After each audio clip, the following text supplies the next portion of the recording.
یاد رکھیں کہ نبی جب دنیا میں آتا ہے وہ معجزہ پیش کرتا ہے، معجزہ نبوت کی دلیل ہوتا ہے، معجزہ نبوت کی دلیل ہوتا ہے۔ تو معجزے کو دیکھ کر انسانیت گویا کہ اس بات کو تسلیم کرتی ہے کہ واقعی یہ نبی ہے، کیونکہ یہ جو معجزہ اور یہ کمال یہ کوئی انسان اپنی بشری طاقت سے ظاہر نہیں کر سکتا، یقیناً اللہ تبارک و تعالیٰ کی تائید غیبی اس کے ساتھ ہے، تبھی اس کے ہاتھ سے اللہ تبارک و تعالیٰ اس کمال کو ظاہر کر رہے ہیں۔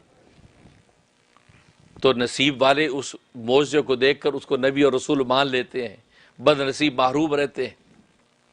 تو یہ اسراء و معراج کا جو معجزہ ہے، اور نبی کریم صلی اللہ علیہ وسلم کو دو ایسے معجزے دیے گئے ہیں جس کا جواب آج کی سائنس اور ٹیکنالوجی کی دنیا کے پاس بھی نہیں ہے، آج کی لٹریسی کے دور کے اندر بھی اس کا جواب نہیں ہے۔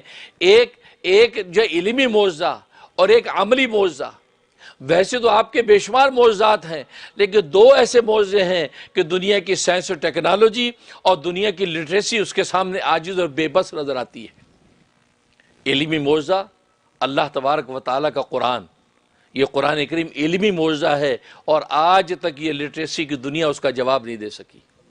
اللہ تبارک و تعالیٰ نے 1400 سال پہلے یہ دعویٰ کیا تھا، چیلنج کیا تھا کہ فَأْتُوا بِسُورَةٍ مِّن مِّثْلِهِ، کہ اس قرآن کریم جیسی ایک سورت بنا کے دکھا دو۔ یہاں تک کہ فَلْيَأْتُوا بِحَدِيثٍ مِّثْلِهِ، قرآن کریم جیسی ایک آیت ہی بنا کے دکھا دو۔ پہلے اللہ نے چیلنج کیا کہ قرآن جیسا قرآن لے کے آؤ، بِمِثْلِ هَذَا الْقُرْآنِ، نہیں لا سکے۔ کہا کہ 10 صورتیں قرآن جیسی بنا کے دکھا دو، نہیں لا سکے۔ فرمایا ایک صورت ہی بنا کے دکھا دو، نہیں لا سکے۔ فرمایا ایک آیت ہی بنا کے دکھا دو، نہیں لا سکے۔ اور یہ چیلنج قیامت تک کی انسانیت کو ہے، اور آج کی انسانیت تو اپنے آپ کو سمجھتی ہے کہ لٹریسی کی انتہا پر ہے، لٹریسی کے عروج پر ہے۔ اس قدر تعلیم یافتہ دنیا، اس قدر یونیورسٹیاں، اس قدر تعلیمی درسگاہیں، لیکن اللہ تبارک و تعالیٰ کو چیلنج ابھی بھی باقی ہے کہ رسول اللہ صلی اللہ علیہ وسلم پر میں نے یہ جو علمی معجزہ نازل کیا تھا اس جیسی ایک آیت آج بھی بنا کے دکھا دو کہ تو ہم ہار مان لیں گے۔ تو یہ وہ علمی معجزہ جس کا جواب نہیں۔ بس لچر قسم کے اعتراضات تو لوگ بناتے ہیں، ٹیچر تو کرتے ہیں، اور جی دیکھو جی یوں کہہ دیا، جی دیکھو جی یوں کہہ دیا، قرآن میں یوں ہے، سائنس تو یہ کہتی ہے، قرآن یہ کہتا ہے، سائنس یوں کہتی ہے۔ نہیں، کسی ایک قرآن کے اصول اور نظریے پر آپ اعتراض نہیں کر سکتے، ہر بات کا جواب موجود ہے۔ تو گویا کہ یہ چیلنج، تو علمی معجزہ ایک ایسا کہ جس کا کوئی جواب نہیں، اور دوسرے آپ کے عملی معجزے ہیں، آپ کے ہزاروں جو عملی معجزات ہیں ان میں ایک عملی معجزہ ایسا ہے کہ جس کا جواب سائنس اور ٹیکنالوجی کے پاس نہیں ہے۔ آسمان کے چاندوں پہ جانے والوں کے پاس نہیں ہے، خلاؤں کے اندر جو میزائل چھوڑنے والوں کے پاس نہیں ہے، فضاؤں اور ہواؤں کے اندر گھومنے والوں کے پاس نہیں ہے۔ اور وہ کون سا معجزہ ہے؟ وہ معراج کا معجزہ ہے کہ سرکار دو عالم صلی اللہ علیہ وسلم ایک مختصر وقت میں بیت اللہ سے بیت المقدس تک پہنچتے ہیں، اور بیت المقدس سے آسمانوں کی سیر کرتے ہیں، یہاں تک کہ 10 معراجیں، 7 آسمان، پھر اوپر آگے 3 معراجیں، ٹوٹل 10 معراجیں آپ طے کر کے واپس آتے ہیں، اور اتنے مختصر وقت میں آتے ہیں کہ جس بستر پر آپ لیٹے تھے وہ بستر کی حرارت ابھی باقی تھی، اور جس کنڈی کو آپ نے کھولا تھا وہ کنڈی ابھی بھی ہل رہی تھی۔ یہ ایسا معجزہ۔ اور آج کی تیز رفتار دنیا جن کے ایسے ایسے راکٹس ہیں، لمحوں میں کہاں کہاں پہنچ جاتے ہیں، فرمایا ان کے پاس بھی اس کا کوئی جواب نہیں ہے۔ یہ وہ عملی معجزہ ہے۔ اس میں پھر سائنس اور ٹیکنالوجی کے لوگ اور یہ مستشرقین اس میں شبہ نکالتے ہیں، ڈاؤٹس نکالتے ہیں، اور جی جسم و جان کے ساتھ انسان کیسے جا سکتے، امپاسبل، وہ تو اتنی ہوا میں جائے گا ویسے گل سڑ جائے گا۔ ایک خلاباز جاتا ہے تو کتنے حفاظتی اقدامات کر کے جاتا ہے، اور یہ براق پر بیٹھ کر چلے گا، کیسے پاسبل، امپاسبل۔ بس جب عقل جس چیز کو امپاسبل کہتی ہے اسی کو تو معجزہ کہتے ہیں۔ معجزہ کہتی اسی بات کو جس کو عقل امپاسبل کہے۔ اگر عقل اس کو پاسبل کہہ دی کہ معجزہ کس بات کا؟ کیونکہ معجزے کا لفظ اعجاز سے ہے، اور اعجاز کا لفظ ایجز سے ہے، مطلب ایک ایسا کمال ظاہر ہوتا ہے کہ جس کے سامنے انسان عاجز ہو جاتی ہے، انسانوں کی عقلیں عاجز ہو جاتی ہیں، بے بس ہو جاتی ہیں۔ وہ کہتے ہیں کہ ہماری عقل میں یہ بات نہیں آتی کہ کس طریقے سے یہ سارا کا سارا سفر لمحوں کے اندر طے ہو جاتا ہے۔ تبھی تو یہ معجزہ ہے۔ تو اس لیے اسراء و معراج کے معجزہ سرکار دو عالم صلی اللہ علیہ وسلم نے لمحوں کے اندر، رات کے لمحوں کے اندر طے کر دیا۔ اور اس عجائب و غرائب کیونکہ خود قرآن میں کہا لِنُرِيَهُ مِنْ آیاتنا، آپ کو ہم اپنی عظیم الشان نشانیوں کا عجائب و غراب دکھائیں گے، اور وہ آپ کو دکھائے۔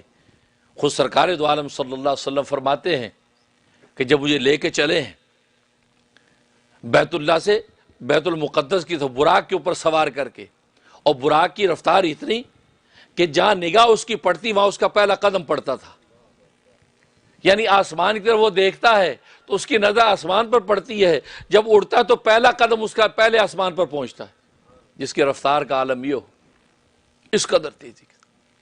تو فرمایا کہ راستے میں بیت المقدس تک پہنچنے کے درمیان میں واقعات پیش آتے ہیں۔ فرمایا کہ سب سے پہلے مجھے ایک زمین پر اتارا کہ آپ اس یہاں اتریے۔ فرمایا کہ وہ کثرت سے کھجور کے درخت وہاں نظر آ رہے تھے۔ فرمایا کہ یہاں پر آپ 2 رکعت نماز پڑھ لیجیے۔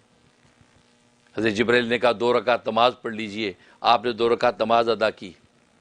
اس کے بعد حضرت جبریل صلی والسلام فرمایا کہ اے اللہ کے حبیب، آپ کو پتہ ہے کہ آپ نے کس سرزمین پہ نماز پڑھی ہے؟ کہا کہ نہیں۔ فرمایا کہ یہ یثرب کا علاقہ ہے، گویا کہ جو کل کو مدینہ طیبہ بنے گا، یہ یثرب کا علاقہ ہے، یہ وہ جگہ ہے کہ مکہ کے اندر جب لوگ آپ کو ستائیں گے تو آپ ہجرت کر کے مدینہ کے اندر آئیں گے۔ یہ وہ سرزمین ہے کہ جہاں پر آپ نے ہجرت کر کے تشریف لانا ہے۔ اسے سب سے پہلے اس سرزمین کا تعارف کروایا، پھر وہاں سے چلے۔ فرمایا کہ ایک زمین پر اتارا، فرمایا کہ یہاں پر 2 رکعت نماز پڑھیے۔ میں نے 2 رکعت نماز پڑھی۔ فرمایا کہ آپ کو پتہ ہے یہ کون سی سرزمین پر تھے؟ کہ جی کون سی؟ فرمایا کہ یہ وادی سینا، یہ وادی سینا ہے، یہ شجرہ وہ موسیٰ ہے کہ جہاں پر اللہ تبارک و تعالیٰ سے موسیٰ علیہ السلام نے کلام کیا اور ان کو نبوت عطا کی گئی۔ یہ وہ وادی سینا کی جگہ ہے، یہ وہ بابرکت مقام ہے کہ جہاں موسیٰ علیہ السلام کو مقام تکلیمی ملا ہے۔ یہاں 2 رکعت پڑھی۔ اس کے بعد آگے چلے ہیں، مدین کے علاقے میں اترے۔ فرمایا یہاں 2 رکعت نماز پڑھ لیجئے۔ آپ نے 2 رکعت نماز پڑھی۔ فرمایا حضرت شعیب علیہ السلام کا علاقہ ہے، یہاں پر آپ نے 2 رکعت نماز پڑھی۔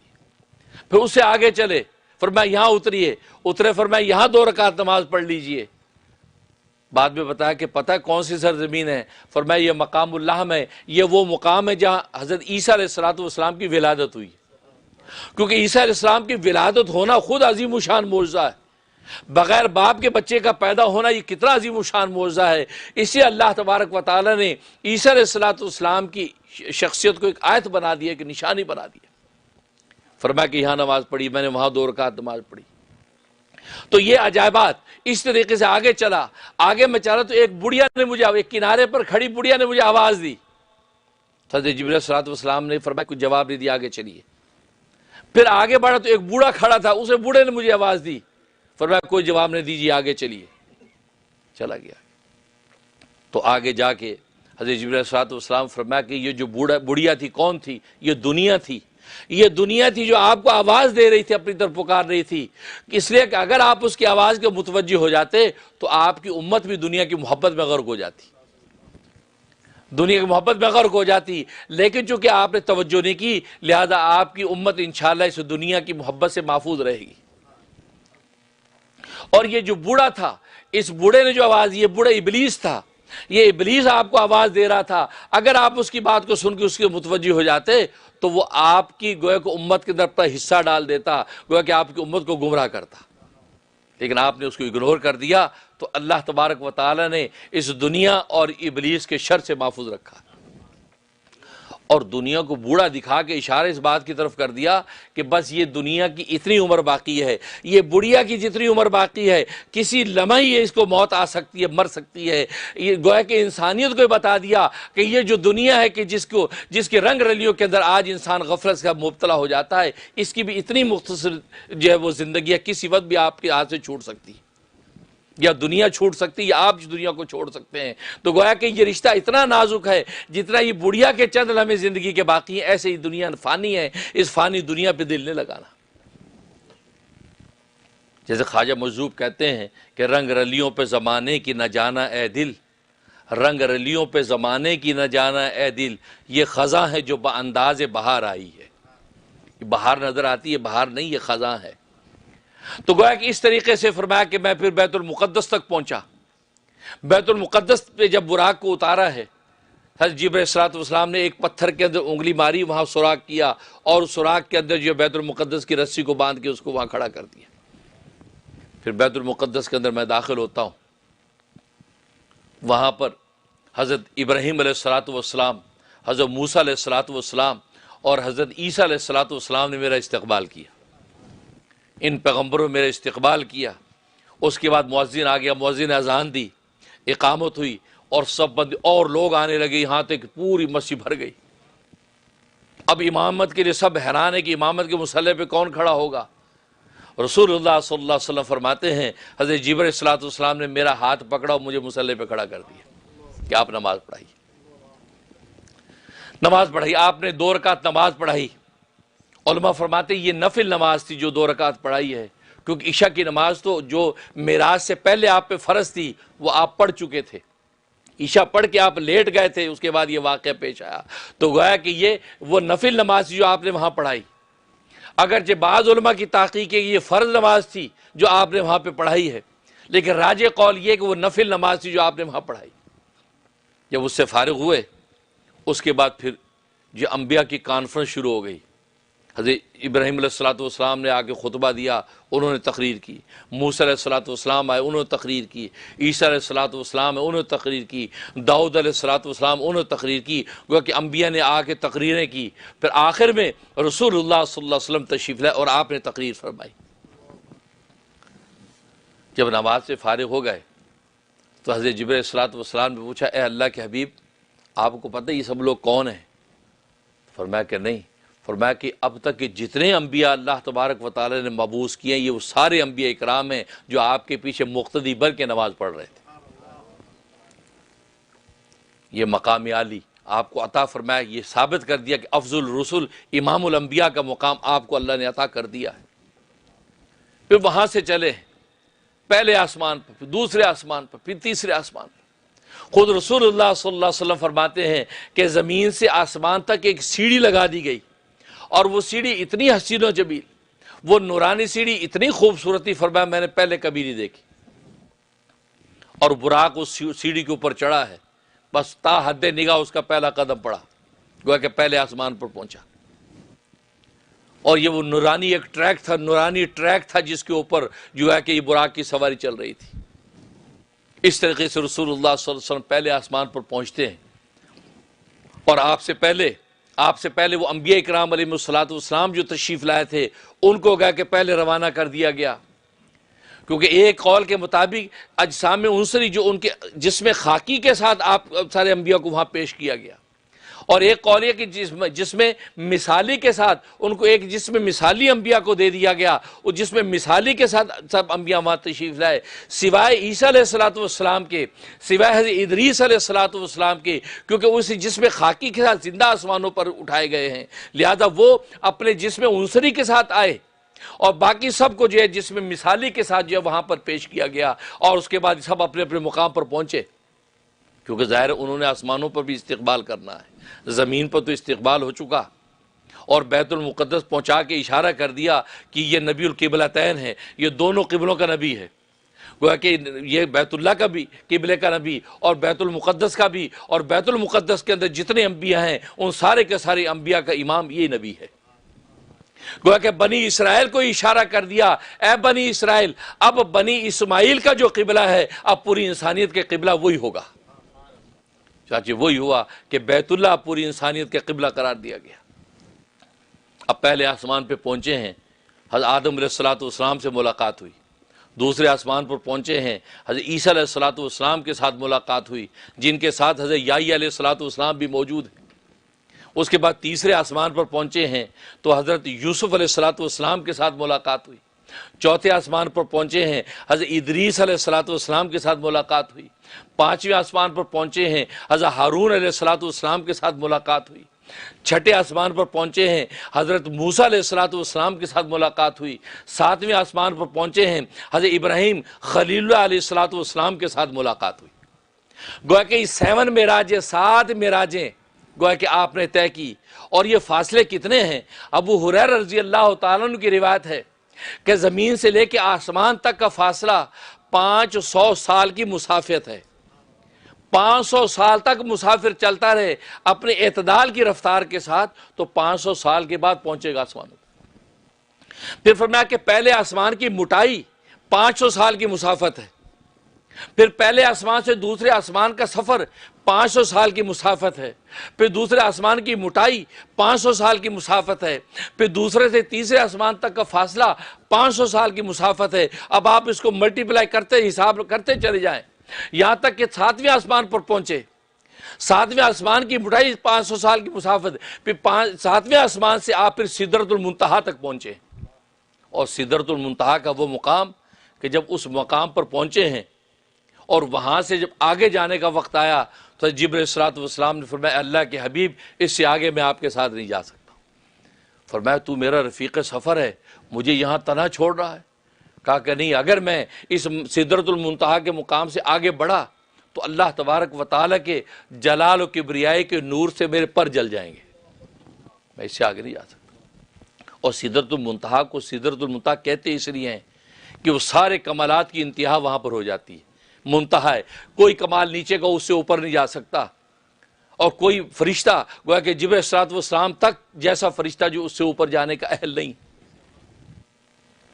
تو کہا یہ سدرۃ المنتہا، وہاں پر جبرائیل کی پرواز بھی تھم گئی، جہاں سے آگے رسول اللہ کی پرواز ابھی جاری ہے۔ اس سے رسول اللہ صلی اللہ علیہ وسلم کا مقام کا اندازہ کیجیے۔ فرمایا کہ میرے پر جل جائیں گے، میں اس سے آگے نہیں جا سکتا۔ امیر شریعت سید عطا اللہ شاہ بخاری رحمۃ اللہ علیہ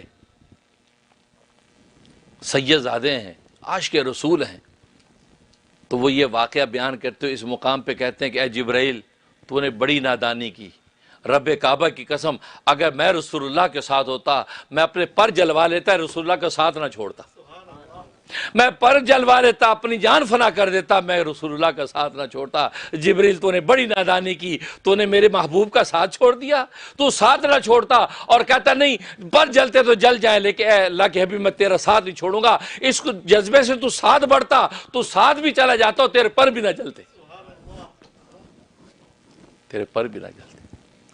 تو بات وہی ہے کہ عشق محبت کی باتیں ہیں، لیکن اے جبرائیل، اور فرمایا اے جبرائیل تجھے پتا ہے کہ جب مہمانوں کو بادشاہ بلاتے ہیں اور بادشاہ کے پاس جب مہمان جاتے ہیں، مہمانوں کے ساتھ غلام اگر ہوتا ہے تو غلام کو بھی بادشاہ اسی طرح عزت دے کر ساتھ بٹھا دیتا ہے، مہمانوں کو دھتکارتا نہیں ہے۔ اگر تو ساتھ ہو جاتا تو دیکھتا کہ رسول اللہ صلی اللہ علیہ وسلم کی صحبت کی برکت سے تیرے پر بھی نہ جلتے اور تو مقام غیب کے وہ مناظر دیکھ لیتا جو آج تک دیکھ نہیں سکے گا۔ حقیقت ہے رسول اللہ صلی اللہ علیہ وسلم کو اللہ نے ایسا مقام عطا کیا۔ تو سدرۃ المنتہا تک کہ یہ 8ویں معراج، سدرۃ المنتہا سے آگے پھر سدرۃ المنتہا کی جو موٹائی کا فاصلہ یہ 500 سال کی مسافت، اس کے اوپر پھر آپ گئے 9ویں معراج، وہ مقام شریف الاقلام۔ فرماتے ہیں کہ تقدیر کے قلم جو لکھتے ہیں ان کے لکھنے کی آوازیں مجھے آ رہی تھی۔ تقدیر کے قلم لکھتے ہیں، کاغذ پہ لکھنے والے جانتے ہیں، قلم سے لکھتے ہیں کی آواز آتی ہے، وہ آوازیں کہتے ہیں میں نے سنی، اس مقام تک پہنچا، مقام شریف الاقلام۔ اور وہاں تک آپ کی 9ویں معراج، اور اس کے بعد پھر اور اوپر گئے ہیں تو یہ 10ویں معراج تھی جو مقام احدیت پر اللہ تبارک و تعالیٰ کے حضور آپ پیش ہو گئے ہیں، اور اللہ تبارک و تعالیٰ کو نور کے پردے میں آپ نے خود براہ راست اللہ کو دیکھا۔ فرمایا کہ فرحیت نور العظم، میں ایک نور اعظم کو دیکھا، اللہ تبارک و تعالیٰ کی کبریائی میں خود اللہ کا دیدار کیا۔ یہ مقام احدیت تک آپ پہنچے۔ یہ 10 معراجیں ہوئی ہیں، 10 معراجیں، پہلے آسمان کی معراج، دوسرے آسمان، ہر معراج میں حکمتیں ہیں۔ پہلی معراج آدم علیہ السلام کی جو ہوئی، ظاہر ہے کہ ابو الانبیاء بھی ہیں، ابو البشر بھی ہیں، اس سے جب جاتے ہیں تو سب سے پہلے بڑے سے ملاقات کرواتے ہیں۔ آپ اپنے گھروں بھی لوٹتے سب سے پہلے ابا سے ملاقات کرتے ہیں، جی ابا جی کہاں ہیں؟ آپ ابا سے ملنے کے بعد آپ دوسروں کو ملتے ہیں۔ تو کہا کہ ساری انسانیت کا باپ، سارے نبیوں کا جو افضل جو باپ نبی تھا، سب سے پہلے اللہ تبارک و تعالیٰ ان سے ملاقات کروائی، انہوں نے استقبال کیا۔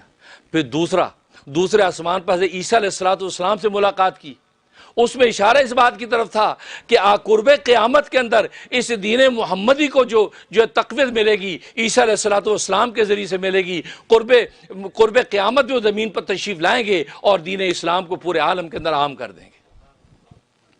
تو گویا کہ وہ نصرت کو جو وعدہ نبیوں نے کیا تھا، لَتُؤْمِنُنَّ بِي وَلَتَنْصُرُنَّ، اللہ نے وعدہ لیا تھا اے نبیو تم عہد کرو کہ وہ نبی پر تم سب ایمان لاؤ گے، اور وہ نبی تمہارے زمانے میں آ گیا یا تم اس کے زمانے میں آ گئے تو لَتَنْصُرُنَّ بھی تو اس کی ضرور نصرت کرو گے۔ تو ہر نبی دعائیں کرتا تھا کہ کاش ہمیں وہ نبی کا زمانہ مل جائے، ہم محمد صلی اللہ علیہ وسلم کی نصرت بھی کریں، ایمان تو ہم لے آئے ہیں، لیکن کسی کی دعا قبول نہیں ہوئی، عیسیٰ علیہ الصلوۃ والسلام کی دعا قبول ہے۔ اللہ تبارک و تعالیٰ ان کو زندہ آسمانوں پہ اٹھا لیا ہے، اب وہ قرب قیامت میں تشریف لائیں گے اور اس دین محمد کی نصرت کریں گے اور دین اسلام کا پرچم پورے عالم کے اندر عام ہو جائے گا۔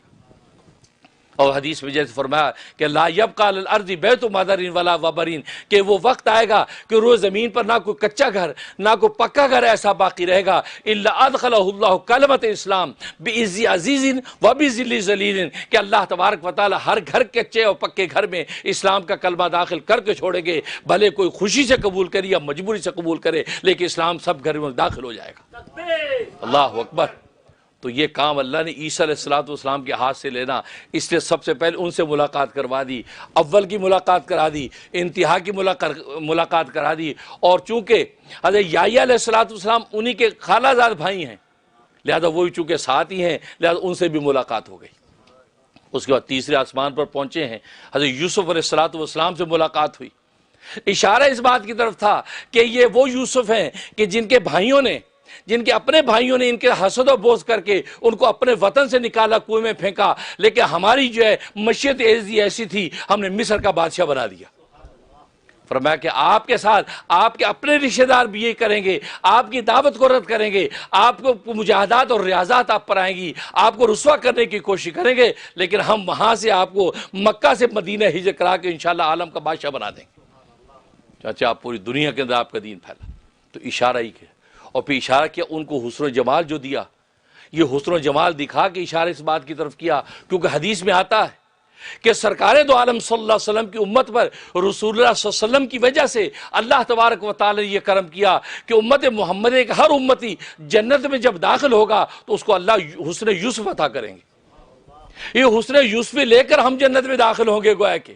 تو اللہ تبارک و تعالی نے یوسف علیہ الصلوۃ والسلام کو اسے دکھایا تاکہ رسول اللہ جب ان کے حسن و جمال کو دیکھیں گے تو خوش ہو جائیں گے، اچھا ایسا حسن لے کے میرا ہر امتی داخل ہوگا، اس پر آپ شکر بجا لائیں گے، آپ خوش ہو گئے، اچھا میری امت کو یوں نوازا جائے گا۔ پھر چوتھے آسمان پہ حضرت ادریس علیہ الصلوۃ والسلام سے ملاقات ہوئی۔ اشارہ اس بات کی طرف تھا کہ آپ سلاطین اسلام کو خط لکھیں گے دعوت اسلام کے، کیونکہ آپ جانتے ہیں لکھنا، یہ قلم سے لکھنا حضرت ادریس علیہ الصلوۃ والسلام نے ایجاد کیا ہے، یہ ان کا معجزہ ہے، اللہ نے سب سے پہلے ان کو جو قلم کے ذریعے لکھنے کا جو فن سکھایا۔ تو گویا کہ اشارہ اس بات کی طرف کر دیا کہ آپ بھی سلاطین اسلام کو خط لکھیں گے، اور چنانچہ آپ نے سلاطین اسلام کو خط لکھے، اسے ادریس علیہ الصلوۃ والسلام سے ملاقات۔ پھر پانچویں آسمان پر پہنچے ہیں، حضرت ہارون علیہ الصلوۃ والسلام کے ساتھ ملاقات ہوئی۔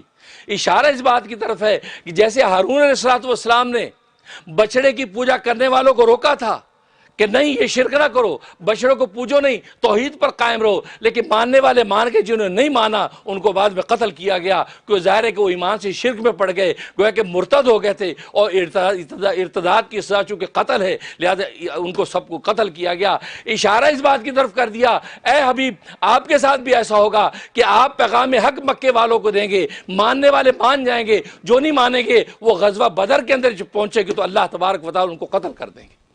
غزوہ بدر کے اندر 70 سردار جو بڑے بڑے ابو جہل سمیت قتل کر دیے، کہ ان کی اس ارتداد کی سزا ملے گی۔ اس کے بعد موسیٰ علیہ الصلوۃ والسلام سے ملاقات ہوئی۔ اشارہ اس بات کی طرف کیا جیسے موسیٰ علیہ الصلوۃ والسلام کے جو آگے خلیفہ تھے، دوسرے ان کے نائب جو نبی تھے یوشع، ان کے ہاتھ پر ملک شام کو فتح کیا گیا، ایسے اے اللہ کے حبیب آپ کی جو نائبین ہیں آپ کے ہاتھ پر اس ملک شام کو فتح کیا جائے گا۔ جیسے عمر فاروق رضی اللہ تعالیٰ کے ہاتھ پر ملک شام کے سارے علاقے فتح ہو گئے۔ اس کے بعد ابراہیم علیہ الصلوۃ والسلام سے ملاقات ہوئی۔ اس میں اشارہ اس بات کی طرف تھا کہ یہ آپ کے وہ جد امجد ہیں یہ وہ ہیں جنہوں نے بیت اللہ کی تعمیر کی ہے اور وہ بیت معمور کے ساتھ ٹیک لگا کے آسمانوں پہ بیٹھے تھے۔ فرمایا جیسے یہ انہوں نے بیت اللہ کی تعمیر کی ہے اور بیت اللہ حج کے لیے اور حج کی آواز انہوں نے لگائی ہے، تو فرمایا کہ آپ اسی بیت اللہ کا حجۃ الوداع ادا کریں گے۔ اچھا، آخری حج آپ نے اسی بیت اللہ کا ادا کیا۔ تو یہاں تک یہ 7 معراجیں، اس کے بعد 8ویں معراج آپ نے کی، گویا کہ اس 7ویں آسمان سے سدرۃ المنتہا تک 8ویں معراج۔ اس میں اشارہ اس بات کی طرف کیا، سدرۃ المنتہا چونکہ انتہا ہے ہر چیز کی، آپ کو بھی آپ کی فتح کی انتہا ملے گی۔ آپ نے بڑی جنگیں لڑ رہی، بڑے غزوات کیے، کفر سے ٹکراتے رہے، لیکن اب گویا کہ آپ کے کمال و فتح کی انتہا ہونے والی ہے۔ 8ویں معراج تھی، 8 ہجری کے اندر آپ کو فتح مکہ ہو جائے گا۔ جب فتح مکہ ہو جائے گا سارا عرب آپ کے زیر نگی آ جائے گا۔ تو 8ویں معراج میں 8 جو ہجری کی اشارہ کر کے فتح مکہ کی بشارت دے دی۔ اس کے بعد پھر مقام شریف الاقلام کی طرف پہنچے، 9ویں معراج۔ 9ویں معراج میں اشارہ اس بات کی طرف کر دیا کہ آپ کو غزوہ تبوک پیش آئے گا، اور غزوہ تبوک یہ چونکہ یہود و نصارہ، یہ نصارہ کے جو بادشاہ ہیں وہ چونکہ غزوہ تبوک جو وہ لے کے آئے گا، تو لہٰذا اللہ تبارک و تعالیٰ ان پر آپ کو فتح دیں گے، لہٰذا 9 ہجری کے اندر آپ کو غزوہ تبوک کے اندر فتح دے دی گئی۔ تو گویا کہ مقام شریف الاقلام کی 9ویں معراج میں آپ کو غزوہ تبوک کی گویا کہ 9 ہجری کے اندر فتح کی بشارت دی۔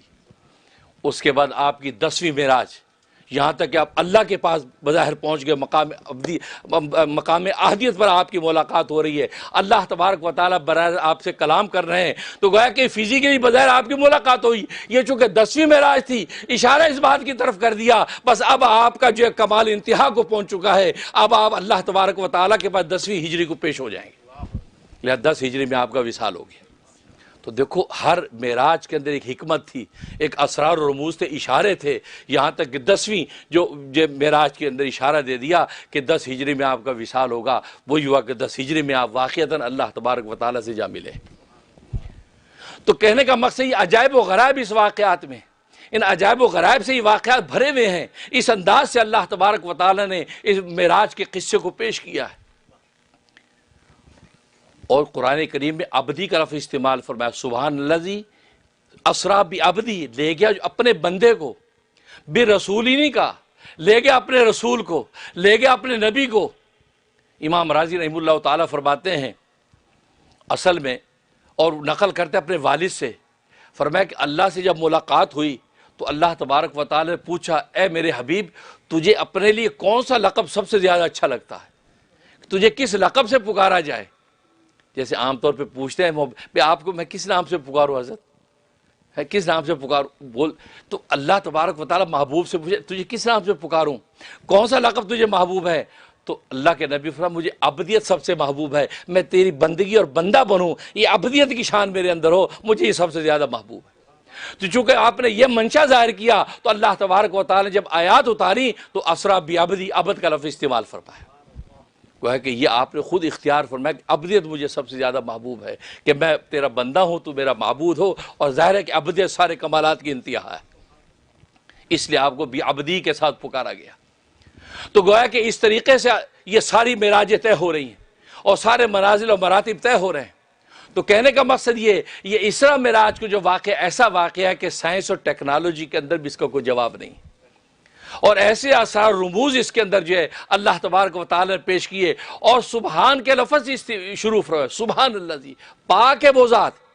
تو گویا کہ اشارہ اس بات کی طرف کر دیا اس کے اندر کوئی شک و شبہ نہ کرنا، وہ ذات ہر نقص سے پاک ہے، ہر عیب سے پاک ہے، ہر کمزوری سے پاک ہے، وہ چاہے تو آسمانوں پر لے جا سکتی ہے، لہذا وہ جب لے گئی ہے، اور لفظ استعمال فرمایا اسریٰ بعبدہ، لے گئی اپنے بندے کو، تو خود نہیں گئے، لے گئے، وہ خود ذات لے گئی ہے، تو پھر کسی کو کیا اعتراض ہے؟ پھر یہ کہنا جی خواب تھا، روحانی طور پہ گئے تھے، یہ کنفیوژن اس لیے پیش آتا ہے کہ احادیث میں نبی کریم صلی اللہ علیہ وسلم کی ان معراجوں کا ذکر متعدد بار آیا ہے۔ جو فزیکلی جسمانی معراج سے پہلے روحانی اور جو منامی معراجیں آپ کو کرائی گئیں، وہ صرف آپ کو عالم غیب کے ساتھ مناسبت پیدا کرنے کے لیے وہ معراجیں آپ کو کرائی گئیں، جس سے آپ کا دل قوی ہو جائے اور غیب کے پردے کی چیزیں آپ دیکھتے رہیں، جب فزیکلی جائیں تو پھر آپ کو کسی قسم کا خوف اور دہشت نہ ہو۔ اور ظاہر ہے آج بھی انسان جو ہے اونچی پروازیں کرنے والے پہلے ریہرسل کرتے ہیں، مشقیں کرتے ہیں، اپنے دل کو مضبوط کرتے ہیں، پھر جا کے وہ فزیکلی قدم اٹھاتے ہیں۔ تو اللہ کے نبی کو بھی اللہ تبارک و تعالی نے پہلے روحانی اور منامی معراجیں کرائیں، خواب میں بھی آپ آسمانوں پہ گئے، آپ روحانی طور پر بھی گئے۔ مقصد یہ تھا کہ عالم غیب کے ساتھ آپ کی قلب کو مناسبت پیدا کر دیں، اور جب مناسبت قوی ہو گئی اب آپ کو جسمانی طور پر بالکل بیداری کی حالت میں اللہ تبارک و تعالی آسمانوں پر لے گئے۔ لیکن نادانوں کو شبہ لگ جاتا ان روایات اور احادیث سے کہ جس کے اندر منامی اور روحانی کا ذکر ہے، وہ کہتا ہے جی یہ نیند کے اندر چلے گئے۔ نیند کے اندر تو جنت کی سیر کوئی بھی کر سکتا ہے، میں نے آپ نے کئی دفعہ کی ہوگی۔ تو نیند میں جنت کی سیر روحانی طور پر جائیں تو کوئی کمال نہیں ہے، آنکھیں بند کر کے بیٹھ جائے آپ بھی معراج پہ گھومتے پھرتے رہیں گے، نہیں۔ اللہ سے ملاقات ہوئی، اللہ تبارک و تعالیٰ نے 3 تحفے آپ کو پیش کیے۔ پہلا تحفہ آپ کو پیش کیا نماز کا، آپ کو 5 نمازیں، یہ 50 نمازیں تھیں جو آپ کو پیش کی گئیں، یہ ایک تحفہ دیا۔ اور دوسرا تحفہ آمن الرسول کی سورہ بقرہ کی آخری جو آیات ہیں یہ بطور تحفہ آپ کو دیا۔ اور تیسرا تحفہ یہ دیا کہ اے میرے حبیب تیری امت میں کے لوگ اگر شرک سے بچیں گے گناہ کبیرہ ان کے میں خود معاف کر کے جنت میں داخل کر دوں۔ یعنی کوئی بڑی بات، شرک سے بچیں، کہ شرک سے بچیں تو گناہ کبیرہ میں ان کے معاف کر دوں گا۔ یہ 3 انعام، اور آپ جانتے ہیں کہ ایسے بادشاہوں کا بادشاہ وہ جو تحفے دے گا ان تحفوں کی عظمت کا عالم کیا ہوگا۔ اب یہ نمازیں لے کے نیچے آئے ہیں، پہلے آسمان پہ 7ویں آسمان پہ ابراہیم علیہ السلام سے ملاقات ہوئی ہے، انہوں نے سنا، خاموش رہے، آپ آگے آ گئے۔ جب حضرت موسیٰ کے پاس ہے تو وہ بول پڑے۔ تو بزرگ علماء نے ایک نکتہ لکھا ہے، کہا کہ اصل میں ابراہیم علیہ السلام اللہ کے خلیل ہیں۔ خلیل اور خلت کا مطلب ہوتا ہے تسلیم و رضا۔ یہ ایسا محبت ہے جس میں تسلیم و رضا ہوتا ہے۔ دوست نے جو کہہ دیا جی ٹھیک ہے، ہم نے کہہ دیا، دوست نے مان لیا۔ تو یہاں چونکہ تسلیم و رضا کی شان تھی، کیونکہ شبہ پیدا ہوتا ہے کہ جو بات موسیٰ نے کی تھی وہ ابراہیم بھی تو کہہ سکتے تھے، انہوں نے خاموشی اختیار کی۔ اشارہ اس بات کی طرف تھا کہ چونکہ وہاں دوستی کا رشتہ تھا اور دوستی میں تسلیم، جو دوست نے کہہ دی اس کے لیے قبول ہے، وہ آگ میں کودنے کے لیے کہہ دیا، آگ میں کود جائیں گے۔ لیکن اس لیے وہ جب آئے، انہوں نے جب سنا کہ دوست نے یہ نمازیں فرض کی ہیں تو وہ خاموش، تسلیم و رضا، خاموش رہے، چلے آئے۔ اور خود نبی نے بھی سوال نہیں کیا، کیونکہ نبی میں تو جد امجد ابراہیم کا خون ہے، وہ انہی کے پوتے ہیں، لہذا انہوں نے بھی اللہ سوال نہیں کیا جی 50 بہت زیادہ ہے۔ جب موسیٰ علیہ السلام کے پاس آئے، ان کو تو مقام تکلیم حاصل ہے، کلام اللہ تکلیم کا مقام حاصل ہے، وہ بولنے کا مقام حاصل ہے۔ جب انہوں نے سنا تو بول پڑے۔ تو فرمایا کہ دیکھو خلت کا مقام نیاز ہوتا ہے، وہاں نیاز بندی ہوتی ہے، جو فرما دیے جی حاضر۔ اور یہ تکلیم کا جو مقام ہوتا ہے مقام میں ناز ہوتا ہے، بول پڑتے ہیں۔ تو ان کو چونکہ بولنے کا معجزہ دیا تو وہ بول پڑے کہ اے محمد یہ تو بہت زیادہ نمازیں ہیں، 50 نمازیں، میری امت کو 3 فرض کی تھی، پڑھی نہیں انہوں نے، ڈنڈیاں ماری۔ اور یہ تیری امت تو ویسی کمزور امت ہے، 50 نمازیں کیسے پڑھے گی؟ آپ جائیے تخفیف کی درخواست کیجیے۔ رسول اللہ صلی اللہ علیہ وسلم واپس آئے، روایات میں آتا ہے 9 مرتبہ آپ گئے، 9 مرتبہ گئے، اللہ نے 5 معاف کر دیں، 45 نمازیں لے کے آئے۔ موسیٰ نے کہا 45 بہت زیادہ، پھر جاؤ، پھر گئے۔ اس لیے موسیٰ علیہ السلام کے لیے بھی 2 رکعت پڑھ کے دعا کیا کرو۔ 50 سے 5 کرا دی بھائی، جس کے اندر بھی ہم ڈنڈی مارتے ہیں، ورنہ یہ 50 تھی۔ کبھی نماز میں سستی ہو تو سوچا کرو ابے یار 50 تھی، شکر کو 5 ہی ہیں، پڑھ لو یار، انشاءاللہ سستی نہیں ہوگی۔ تو وہ جناب پھر 40 لے کے آ کرنے، پھر جائیے، یہاں 9 مرتبہ آپ گئے، 9 ٹائم، اور ہر مرتبہ 5 معاف ہوتی رہیں۔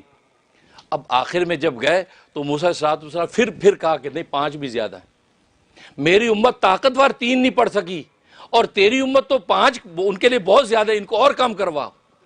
تو رسول اللہ صلی اللہ علیہ وسلم نے یہ سوچا کہ اللہ نے ہر حاضری پہ 5 مائنس کیے ہیں، اب آخر 5 ہی رہ گئی ہیں، اب میں پھر جاؤں، یہ نہ ہو کہ اللہ یہ 5 ساری معاف کر دے اور یہ تحفہ مجھے نصیب نہ ہو۔ فرمایا کہ مجھے اب اللہ سے شرم آ گئی، میں خاموش ہو گیا۔ حالانکہ موسیٰ نے مجھے کہا پھر جا، لیکن میں پھر شرما کے واپس نیچے آنے لگا تو آواز ہے اللہ تبارک و تعالیٰ کی طرف سے، فرمایا کہ لا یبدل القول لدی، اے میرے حبیب ہم جو فیصلے کر دیتے وہ بدلتے نہیں ہیں، ہم نے 50 فرض کی تھیں اور ان کو تخفیف کر کے 5 کر دیا، چونکہ 50 فرض کی تھیں ہمارے فیصلے چونکہ بدلتے نہیں، تیری امت 5 نمازیں پڑھے گی ہم اس کا ثواب 50 کا لکھیں گے۔ تو آج ہم 5 جو پڑھتے 50 کا ثواب لکھا جاتا ہے، یہ رسول اللہ صلی اللہ علیہ وسلم کی برکت۔ اور پھر فرمایا کہ حدیث میں آتا ہے الصلاۃ معراج المومن، اس نماز کو مومن کی معراج بنا دیا کہ اس امت کا نبی فزیکلی معراج پر گیا تھا، اللہ سے مقام احاطت ملا۔ اے امتیو اگر تم بھی معراج کے اس مقام کو حاصل کرنا چاہتے ہو نماز میں کھڑے ہو جاؤ، نماز کی حالت میں اللہ تمہارے اتنا قریب آ جائے گا سجدہ کرو گے تو تمہارا سر اللہ کے قدموں میں ہوگا۔